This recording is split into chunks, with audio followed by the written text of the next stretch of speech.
ফুল দেয় সেই গাছ বুঝে যে একটা ফল জন্ম দিতে, একটা ফুল জন্ম দিতে কত কষ্ট লাগে।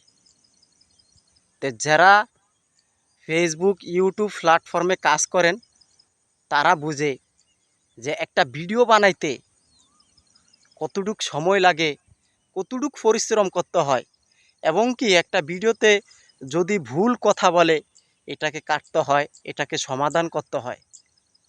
তা আমাদের এই প্ল্যাটফর্মে কিছু কিছু অডিয়েন্স আছে, ফুলের ভালোবাসা তো বুঝতেই পারে না, মানুষের ভালোবাসাও দিতে পারে না। এই দেশের মানুষ, এই দেশের অডিয়েন্স যে কোনো প্ল্যাটফর্মে যদি ফুল ভালোবাসতে পারে, গাছকে ভালোবাসতে পারে, তাহলে মানুষকে সে ভালোবাসতে পারবে। একটা মানুষের বিন্দু পরিমাণ যদি ভালোবাসা থাকে, আসলে বিন্দু পরিমাণ মানুষের এই ফেসবুক ইউটিউবের প্ল্যাটফর্মের লোকের ভালোবাসা নাই, এখন বর্তমানে কমে গেছে।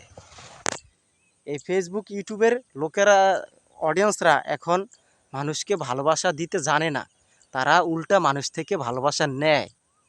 বুঝছেন ভাই?